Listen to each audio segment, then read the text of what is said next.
अमराहा जवेद आपका निकाह हाशिम जमशेद से सिक्का राइजल वक्त 30 लाख में किया जाता है। क्या आपको ये निकाह कबूल है? वो सुर्ख दुपट्टा ओढ़े खामोशी से बैठी थी। हॉल में इस वक्त किसी मैयत के बराबर माहौल था। इस मासूम सी बच्ची पर कहर था आज। ए लड़की, जल्दी कबूल करो। क्यों चुप हो? अपनी माँ के अल्फाज सुनकर वो करब खाती आंखें बंद करती। चंद आंसू इसकी झोली में जा गिरे थे।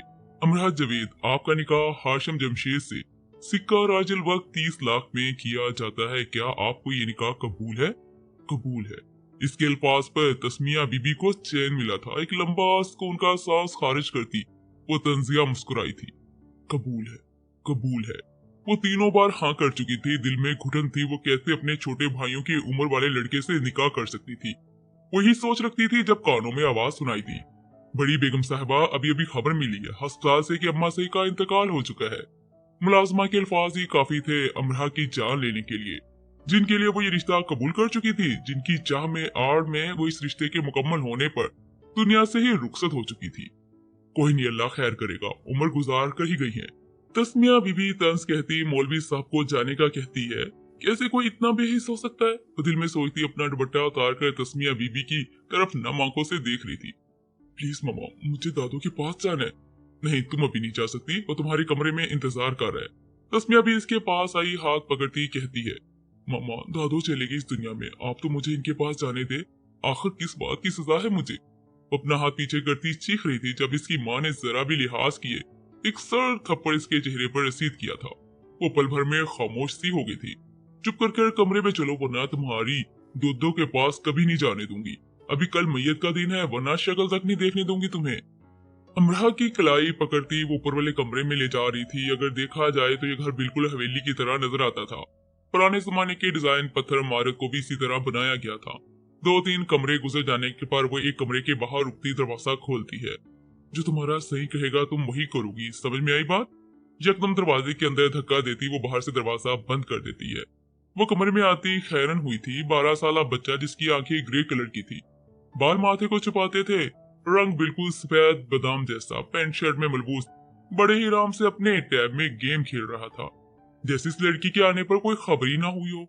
आप आ गई अमरा जी? अमरा को सामने देखते से बड़े ही प्यार से पूछा था। वो बिल्कुल खामोश इसके पास जाकर बैठी थी। आप खामोश क्यों हैं अमरा जी? वो हर लफ्ज पर प्यार लगाता पूछ रहा था। अमरा जी, इस बार भी अल्फाज में मोहब्बत थी। वो बच्चों की आवाज तो होती ही प्यारी सी है। प्लीज हाशिम चुप कर जो। वो रोते कहते गाल भिगो रही थी। जब हाशिम काफी ज्यादा परेशान हो गया, इसने फोन को जल्दी से साइड टेबल पर रखा और बेड के नीचे उतर कर अमरा के सामने खड़ा हुआ। वो बिल्कुल बहुत ही कम कद रखता था। इसने आगे बढ़कर अमरा का चेहरा अपने हाथों की प्यालियों में लिया था। अमरा जी, आप रो क्यों रही है? प्लीज चुप कर जाना, वरना मैं भी रोना शुरू कर देना है। अपनी आंखों में भी आंसू जमा करते वो बोला था। आवाज भी भीगी भीगी लग रही थी। मुझे तुम जहर लगते हो, ये सब तुम्हारी वजह से हुआ है। दूर हटो, परे हो जाओ। एक ही लम्हे में हाशिम को जोर से धक्का देती वो पीछे फर्श पर गिर गई थी। इसने मुसलसल रोना शुरू किया था। हाशिम की बिल्कुल भी परवाह ना थी। अपने हाथ शर्ट से झाड़ता उठकर खड़ा हुआ। अमरा जी, फिर से अमरा के पास जाते इसने प्यार से पुकारा था। प्लीज सॉरी, गुस्सा मत करे। फौरन से अमरा को हक करते वो बोला। अमरा को हाशिम का ये अमल और भी शदीद गुस्सा दिला रहा था। दूर हटो मुझसे। अमरा का फिर से गुस्सा दिखाना हाशिम को रोने पर मजबूर कर रहा था। आप क्यों गुस्सा कर रही है अमरा जी? क्या मुझसे कुछ गलत हो गया है? हाशिम की मासूमियत पर किसी का दिल न पिघलता। फिर अमरा क्यों पत्थर दिल हो गई थी। मुझे दादू के पास जाना है, प्लीज हाशिम मुझे ले जाओ। अमरा को समझ आया कि तस्मिया भी सिर्फ हाशिम की बात मानेगी, तभी वो हाशिम से कहती है, बस अमरा जी, मैं आपको दादू के पास ले जाता हूँ, पर अब प्लीज रोए मत अमरा जी। जितनी बार भी नाम लिया, साथ जी लफ्ज से गुरेज ना किया। अमरा की एक लाई को पकड़ता अपने साथ कमरे से बाहर ले आया था। सामने तस्मिया भी इनको देख हैरान थी। खाला जान, मैं अमरा जी दादू के पास जा रहे हैं। आज रात हम अस्पताल में ही रहेंगे, आप भी हमारे साथ चलेंगी? हाशिम बेटा, आपकी दादू नहीं रही इस दुनिया में, आप अस्पताल मत जाइए। वैसे भी कल जनाजा हो जाने पर आपकी उम्र की फ्लाइट है वापस न्यूयॉर्क में, इसलिए घर पे ही रहना मुनासिब है। हाशिम ने तो एक लफ्ज भी ना बोला था। जब दादू का सुना तो अब समझा था कि अमरा क्यों रोई जा रही थी। इसने एक नजर अमरा की तरफ देखा, आंखों से यहाँ रुकने को इनकार कर रही थी। हाशिम इसका मतलब समझते इसको अपने साथ घर से बाहर ले आया, क्योंकि वह अमरा की हर बात मानता था। मानने से इनकार कैसे करता, अब इसको पसंद थी, बस उम्र का फर्क था। अमरा 18 साल की और हाशिम 12 साल का। 12 साल में मोहब्बत का उम्र का म्यार नहीं देखा जाता। अभी तो हाशिम को अमरा पसंद थी। जब उम्र का सिलसिला बढ़ता तब पता नहीं ये पसंद क्या रूप लेती। बस मैं अभी इन्हें भी वहीं खड़े देखा, ये नोट किया था कि मेरे कहने के बावजूद भी हाशिम अमरा को अपने साथ ले गया है। हॉल से अभी बाहर ही निकले थे जब सामने बॉडी गार्ड्स का ढेर अपना असला लिए खड़ा था। हाशिम सर, आप घर से बाहर नहीं जा सकते। ब्लूटूथ लगा एक गार्ड पास आया था। मुझे आपकी हेल्प चाहिए प्लीज। जिस हॉस्पिटल में दादू एडमिट थी इसी अस्पताल ले चले। पर सर, ऊपर से ऑर्डर है, आपकी ममा ने मना किया था घर से बाहर निकलने को। सिर्फ कल की फ्लाइट तक की बात है। मुलाजिम अभी तक अपनी बात मनवाने की कोशिश में था कि मम्मा से मैं खुद बात करूंगा, बट अब मेरी बात माने, जस्ट नो। हाशिम जरा सख्त लहजे में बोला, क्योंकि गार्ड्स बात भी ऐसे ही मानते थे। ओके सर, बट आधे घंटे से ज्यादा मुश्किल है। मुलाजिम इनके साथ चल रहे थे। अमरा का हाथ पकड़ इस गार्डन की कुर्सियों से गुजरा था जब सामने से जीप आई थी। अमरा जी, हाशिम के अभी ये अल्फाज थे जब वो इसका हाथ छोड़ती भागकर जीप में बैठती, जबकि इस जीप के पीछे कई और सफेद स्याह कार खड़ी थी। इतने प्रोटोकॉल नजर आता था जैसे किसी रईस का बेटा हो हाशिम, मगर अमरा की फैमिली भी किसी से कम ना थी। वो तो महलनुमा हवेली को देखकर ही पता चलता था। मासी, कहीं ऐसी जगह पर तुम मत जाना जहाँ का पता ना हो, मैं बस अभी आ रही हूँ। हिम से नोटिस लेकर। अच्छा फिजा। क्लास से बाहर आने पर फायजा ने फिजा से कहते अपने बैग से फोन निकाला, जब फिजा इसको देख हैरान थी कि वो कहाँ जा रही है। ओके यार, बस थोड़ी देर की बात है, फिर आ जाऊंगी। वो डिपार्टमेंट से निकल आई थी, इसको कहती वहीं पर छोड़कर हिम के पास चली गई थी। फिजा और फायजा का लास्ट सेमेस्टर चल रहा था। फिजा का एडमिशन लास्ट सेमेस्टर में हुआ था, जिसकी वजह से इसको इतना पता नहीं था कि क्लास का और यूनिवर्सिटी के एरिया का। ओफ, कितनी बड़ी यूनिवर्सिटी है। काफी लड़कियां लड़कों के रश को देखती वो खुद कलामी करती हुई थोड़े से फासले के बाद कंप्यूटर की क्लास के बाहर खड़ी थी। मगर चंद फासले पर टेरेस आता था जहां से पूरी यूनिवर्सिटी को देखा जा सकता था। वही ये सोच रखती थी कि टेरेस की तरफ जाती। अच्छा से मारो, हड्डियां ताकि टूटनी चाहिए इसकी। एक क्लास से आती आवाज सुन वो जरा सी डरी थी। प्लीज यार, जाने दे, बहुत दर्द हो रहा है। वो लड़का चीख चीख कर जाने को कह रहा था, मगर कमरे में मौजूद सभी को रहम कहाँ था। क्या यार, ऐसे नहीं मारते, मैं बताता हूँ। रंगत बिल्कुल सफेद थी, बालों को अच्छे से स्टाइल दिया गया, हल्की सी शेविंग नुमाया होती थी। ब्लैक पैंट और ब्लैक की शर्ट के ऊपर ब्लैक जैकेट डाले वो काफी रोबदार शख्सियत लगता था, जबकि आंखों पर ग्लासेस थी। चाल बिल्कुल मीरो जैसी थी। ला, मुझे दे। बैट मांगते इसने कुर्सी खींचकर सामने की और वो लड़का अभी तक खौफजदा था। चल मेरा बेटा, जरा तैयार हो जा। एक ही पल में कुर्सी से उठते इसने बैट को इसके चेहरे पर हिट किया था। फिर 2-3 बार तक तो करता ही रहा। वो चीख रहा था दर्द से, मगर सामने खड़ा शख्स बस मारने का सोचता, हड्डियां तोड़ने का। फिजा ने अभी दरवाजा खोला ही था कि सामने का मंजर देख चीख निकली थी। जल्दी से मुंह पर हाथ रखती वो वापस को मुड़ने लगी जब इसने लड़के ने बैट को वहीं पर छोड़ते आवाज लगाई, ए लड़की, वापस आओ वरना तुम्हें भी इसी बैट से मारूंगा। फिजा की टांगों में जान ही न रही जब इसने पीछे से आती आवाज सुनी, सुना नहीं वरना मैं आऊं। बैट पर खून के छींटे लग चुके थे, जिसको वो वापस हाथ में पकड़ता इस लड़की के पास आया था, जबकि वहां सारे फ्रेंड्स इन दोनों को देख रहे थे। इस बेचारे के चेहरे का हशर नशर बिगाड़ दिया था। इस नाम क्या है तुम्हारा? फिजा को कमरे में खड़ा देख इसने पूछा, जबकि वो आंखें बंद करती खौफ से कांप रही थी। नाम क्या है तुम्हारा? यकदम बाजों से खींचकर इसने सामने किया था, मगर अभी तक फिजा ने आंखें बंद रखी थी। लिबास से तो सिंपल लगती थी, बालों की चुटिया में कैद किया गया था। चेहरे पर खौफ के तासरात भी हुस्न में कमी ना लाते, मगर इन बंद आंखों को चश्मा लगा हुआ था। प्लीज मुझे बैट से मत मारना, प्लीज। वो यही कह रही थी जब फायजा इसको ढूंढती इसके कमरे तक आ पहुंची।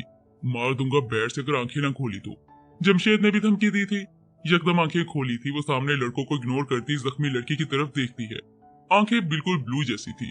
फिजा, फिजा तुम इधर क्या कर रही हो? फायजा कमरे में देख वो अकेला समझती पूछती है, मगर जब अंदर आई तो सामने लड़कों का हजूम देखकर हैरान हुई। अभी प्लीज यहाँ से चलें। फायजा को कलाई से पकड़ती वो कमरे से बाहर भागी, जबकि वो लड़का फायजा के आने पर बस इसको देखता रह गया। वो वहां से चले गई थी, मगर ख्याल अभी तक आखिर पर कमरे में आई लड़की का था। जमशेद दुरानी को भी कोई लड़की पसंद आई है। कंधे पर यार हाथ रखते शरारत से बोले थे, वो कौन थी? आज तक तो नहीं देखी। अरे जमशेद, क्या किया तूने? प्रिंसिपल बुला रहे हैं तुझे अपने ऑफिस में, और बड़े भाई भी आ रहे हैं यूनिवर्सिटी। इनको प्रिंसिपल ने बुलाया, अब तो तेरी खैर नहीं। जमशेद के अल्फाज अभी आधे ही रहे थे जब लतीफ ने भागते आते फाड़ा तोड़ा था। चल ठीक है, फिर मिलते हैं, मगर इस अमीरजादे की जरा क्लास अच्छे से लेना, अब नहीं तंग करेगा लड़कियों को। बैट लतीफ को देते वो कमरे से बाहर निकला था। क्या तुम पागल हो फिजा जो वहां पर चली गई? तुम्हें पता भी है इस लड़के का? आइंदा न मैं देखूं तुम्हें दोबारा इस कमरे में। पता नहीं इन लड़कों को कितना मारा है इस जाहिल ने। फायजा का तो गुस्सा ही कम नहीं हो रहा था, जबकि फिजा खामोशी से इसके साथ चल रही थी। वो भी अपने डिपार्टमेंट से बाहर ही निकली थी जब गाड़ियों का काफिला अंदर एंटर हुआ। लड़कियां लड़के सब हैरान थे। रुकी तो वो दोनों बहनें भी थी। लगता है इसका भाई है ये। आज तो मेरा इसको सुना कर ही रहूंगी, क्या पता कुछ असर पड़े इस पर। फायजा फिजा को साथ ले जाते गाड़ी के बाहर खड़ी थी। बाहर निकलो। फैजल ने अब इतना ही कहा था जब खामोशी ही बेहतर लगी गाड़ी से बाहर आते शख्स को देखकर। क्या तुमने अपने भाई को जरा तमीज नहीं सिखाई? लड़कों को मारता पीटता है। अभी अगर मेरी बहन के साथ कुछ गलत कर देता, क्या ये तुम्हारे बाप की यूनिवर्सिटी है? हाँ, जो चाहे वो करो। हाँ। बाहर निकलने पर वो तो इस शख्स को सुनाने जा रही थी और जब वो सुन रहा था, वैसे तो ड्रेसिंग से बिजनेसमैन लगता था, पर्सनालिटी भी काफी मुतासर करती थी। अगर आप वो मेरी बहन के पास नजर आया तो टांगे तोड़ दूंगी। फिजा ने अपने आग बगोला बहन को चुप करवाना ही बेहतर समझा था। आपी जी प्लीज चुप कर जाए। सॉरी अंकल, आपी को गुस्सा है इस टाइम, इनकी तरफ से मैं माजरत करती हूँ। फैजला को कलाई से पकड़ती वो वहां से ले जाने का कह रही थी। तुम चुप रहो, बिल्कुल चुप। अभी तक वो लड़का इसकी सुनी जा रहा था। ऑफिस से बुलावा आने पर फायजा चुप हुई थी। चलो यहाँ से फिजा को अपने साथ ले जाती। वो पल भर में इसकी नजरों से परी हुई थी, जबकि वो मुलाजिम के साथ प्रिंसिपल के ऑफिस में गया था। हॉस्पिटल आने पर मेहरा ने ददो से मिलना चाहा, मगर बॉडी को जनाजे के लिए भेज दिया गया था। वो एक बार फिर बस आखिरी नजर तक न देख सकी थी अपनी ददो को। मेहरा अभी तक ददो के रूम में थी, मुसलसल रोए जा रही थी। अमरा जी प्लीज चुप कर जाए, हाशिम ने अंदर आते कहा, जबकि हाथ में कुछ था। हाशिम के मना करने पर भी ना मानी थी। अमरा जी अगर आप चुप ना करेंगी तो ये ददो की वसीयत नहीं दूंगा। सफेद रंग का लिफाफा हाथ में पकड़े वो अमरा के साथ सोफे पर बैठा था। बगैर कोई बात करती वो लिफाफा झपटती पड़ने लगती है। दो बेटे हैं मेरे, एक से अल्लाह ने मुझे इमरा दी तो दूसरे से अल्लाह ने मुझे हाशिम दिया। वो दोनों ही मेरी जान है, इतने प्यार करती हूँ मैं इन दोनों से। मगर जब वसीयत हाथ लगेगी तो जान कहते कहते जान ही ले ली होगी मैंने। मेरी प्यारी बच्ची, मैं क्या हाल पूछूं जब मैं खुद ही तुम्हें बेहाल कर दिया। मगर मेरी ये ख्वाहिश थी कि तुम हाशिम की दुल्हन बनो। वो उम्र में तुमसे 6 साल छोटा है, पर इसका मतलब ये नहीं है कि अकल और शौक ना रखता हो। वो एक काबुल और ज़हीन बच्चा है, तुम इसके साथ वक्त गुजारना। तुम्हें कभी मेरे फैसले पर पशेमान ना होना पड़ेगा। देखना मेरी बच्ची, हाशिम की पसंद में कभी कमी नहीं आएगी, क्योंकि वो मेरा फैसला था। तुम जिंदगी की किसी मोड़ पर मेरी बातों को समझ जाओगी और मुझे यकीन है तुम इस वसीयत को पढ़ने के बाद हाशिम को अपना समझोगी। मेरे नाम जितनी जायदाद थी वो सब तुम्हारे नाम कर दी है। हाशिम की दुल्हन अमरा मेरी बच्ची, तुम्हारी ददो सादिया दुरानी। ददो ददो मुझे कुछ नहीं चाहिए, प्लीज वापस आ जाए। इमरान ने आंखों से पानी को ज़ाद किया। लिफाफे को सीने से लगाती वो चीख चीख कर रोती थी। हाशिम की जान ही निकल रही थी जब से न्यूयॉर्क से आया था। तब से वो अमरा को रोते हुए देख रहा था, मगर गम भी तो बड़ा था। अमरा जी प्लीज चुप कर जाए, क्यों इतना रोए जा रही है? क्या दादू ने वसीयत में कुछ हर्ट करने वाला लिखा था? जल्दी से लिफाफे को लेते वो पढ़ना चाहता था जब अमरा ने सख्त आसरा से हाशिम को सुनाते लिफाफा छीना। तुम इसको नहीं पढ़ोगे? जल्दी से उठते वो शदीद गुस्से में बोली थी। मगर क्यों अमरा जी, इसमें क्या लिखा है जो आप मुझे पढ़ने नहीं दे रही? हर बात मानते हो ना, तो ये भी मानो तुम इसको कभी नहीं पढ़ोगे। हाशिम ने 3 बार हाँ में सर हिलाया। इमरा इसके पास जाती हाथ पकड़ती अपने साथ कमरे से बाहर ले आई थी, जबकि हाशिम इसको देखता ही रहा। एक दिन बाद, आज मैयत का दिन गुजर चुका था। जैसे गुजरा था वो बस घर वाले ही जानते थे। सादिया दुरानी के जाने के बाद सब अकेले से हो गए थे। अमरा और हाशिम की आज रात की फ्लाइट थी। मुलाजमी ने पैकिंग कर दी थी, टाइम भी हो रहा था, मगर इमरा कभी भी हाशिम के साथ नहीं जाना चाहती थी। आज ही तो ददो का जनाजा हुआ था और आज ही पाकिस्तान से चली जाती। वो ये सोच रखती थी कि स्टडी रूम में दाखिल हुई थी। अस्सलाम वालेकुम बाबा, एहतराम से सलाम लेती वो बोली थी। वालेकुम सलाम मेरा बच्चा। फौरन से जवेद साहब ने कुर्सी से उठते कहा था, इसको अपने साथ सोफे पर बैठाया था। बाबा मुझे आपको छोड़कर नहीं जाना, मैं कभी खालाजान के घर नहीं गई। सारी उम्र कैसे गुजार लूंगी? अभी मेरे कॉलेज का पहला साल है, मैं कैसे रह लूंगी न्यूयॉर्क में आप सबके बगैर? ये बहुत मुश्किल है बाबा। अपने बाप के सीने से सर रखती वो दर्द बता रही थी, जबकि जवेद साहब अपनी जान के बाल सुलहा रहे थे। तुम्हारी ददो की ख्वाहिश थी कि तुम हाशिम की दुल्हन बनो, इनकी ख्वाहिश का एहतराम करो। इमरा तुम रहना सीख लोगी। हाँ, पर मैं मिलने आ जाया करेंगे ना तुमसे। हाशिम बहुत समझदार बच्चा है, मुझे नहीं लगता वो तुमसे कभी भी गलत सोच लगाएगा अगर तुम इसको अपनी मोहब्बत का यकीन दिलाती रहोगी। मगर बाबा, यकदम सर उठाती वो तड़पी थी। मैंने कभी हाशिम से प्यार तक नहीं किया, फिर मोहब्बत कैसे कर सकती हूँ? वो मुझसे बहुत छोटा है, मैं कैसे रहूंगी इसके साथ? आंखें नम करती वो कह रही थी। जवेद साहब ने खड़े होकर इसको भी खड़ा किया और अपने सीने से लगाकर अपनी बच्ची को प्यार दिया। सब कुछ अल्लाह पर छोड़ दो अमरा और हाशिम के साथ चलो, दुनिया में बहुत कुछ हो जाता है, अभी तो मैं जिंदा हूं ना। चुप कर जे बाबा। अपने बाप के आगे के अल्फाज का मतलब वो अच्छे से समझती थी, तभी तो चुप रहने का सुना गई थी। तुम्हारी फ्लाइट का टाइम हो गया है, चलो एयरपोर्ट छोड़ाओ। खुद से दूर करते वो बोले थे। इमरान ने सर झुका लिया तो उन्होंने अब अपने बाप का हाथ पकड़कर बाहर की तरफ का रुख किया था। थोड़ी देर बाद फ्लाइट में वो दोनों बैठ चुके थे। हाशिम की सीट खिड़की के साथ थी, जबकि इमरा के इसके साथ। इसने नोट किया जैसे हाशिम बहुत ही थक चुका हो, इसलिए वो सो गया था। लाहौर एयरपोर्ट से फ्लाइट चली तो न्यूयॉर्क जाना था। पूरा सफर हाशिम सोया रहा, ना कुछ खाया ना कुछ पिया। इमरान ने हिम्मत तो की थी इससे बात करने की, कुछ खा ले, मगर वो इनकार कर जाता। सफर खत्म हो चुका था, मगर हाशिम की तबीयत फ्लैट में ही खराब हो गई थी। एक तो उम्र भी छोटी थी, ऊपर से ना खाने पीने की वजह से इतना सख्त बुखार था कि हाथ तक नहीं लगाया जा रहा था। एयरपोर्ट से बाहर आने पर सामने घर के मुलाजिम खड़े थे। उन्होंने सामान थामा, एहतराम से सलाम दुआ की, जबकि अमरा हैरान थी कि खाला जान क्यों नहीं आई। हाशिम सही को क्या हुआ है छोटी सही? गाड़ी में खामोश बैठी मुलाजमा ने पूछा, जबकि हाशिम अमरा दोनों पीछे बैठे थे। अभी थोड़ी देर ही हुई है जब हाशिम इसकी गोद में सर रख लेता है, तभी तो मुलाजमा ने पूछा। कुछ नहीं, बस खाना नहीं खाया इसने फ्लैट में। हाशिम सही तो खाना ना खाए तो बीमार हो जाते हैं। आप फिक्र मत करें, मैं बस डॉक्टर को कॉल कर लूं कि वो घर आया है। ऐसे क्या आपने खाना खाया था छोटी सही? मुलाजमा आगे बैठे सवाल पर सवाल पूछ रही थी। अमरा ने नफी में सर हिलाया। अमरा जी।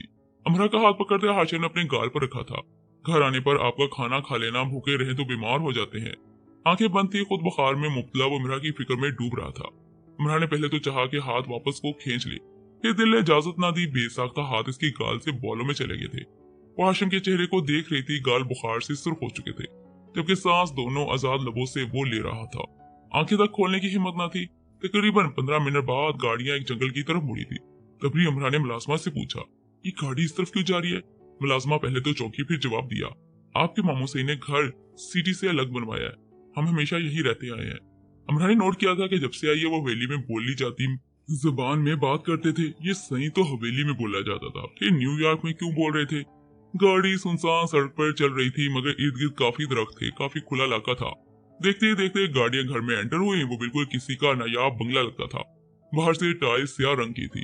न्यूयॉर्क में रहने की वजह से घर में बिल्कुल स्टाइलिश था। सबसे पहली गाड़ी गेट में अंदर एंटर हुई तो फिर चंद फासले पर गाड़ी रुकी थी, मगर सामने घर का मेन दरवाजा खुलता था, जो पूरे घर को सामने से एक ही रास्ता देता था।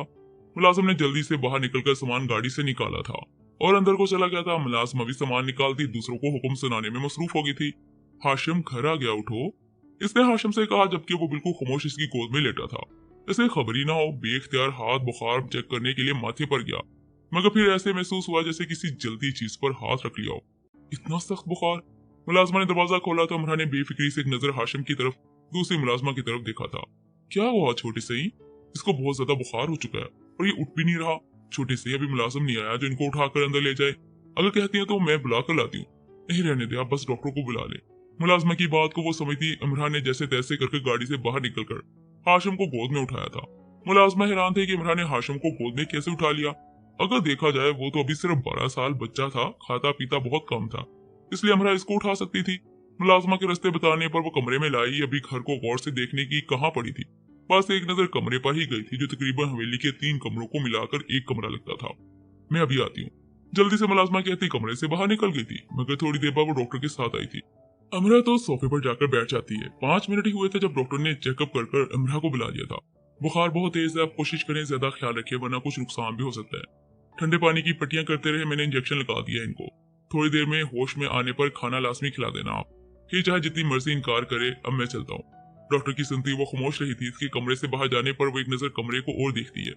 पूरी एक दीवार तो शीशे की बनी हुई थी, जो बाहर के मंजर दिखाती थी।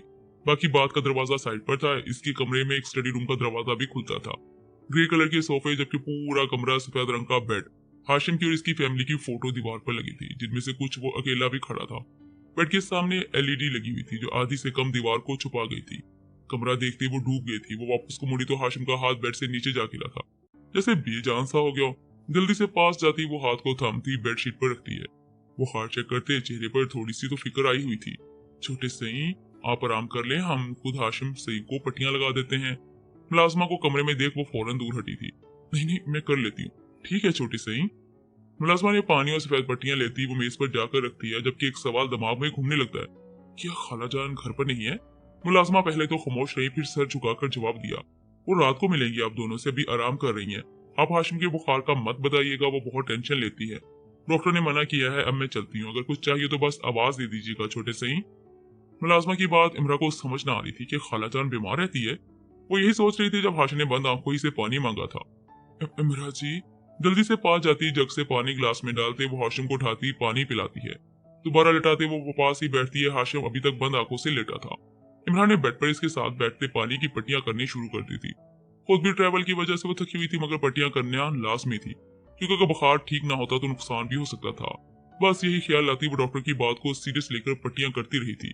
थोड़ी देर बाद वो खुद भी सो गई थी। अपने बाजू पर सर रखा था, जबकि एक हाथ हाशिम के माथे पर था।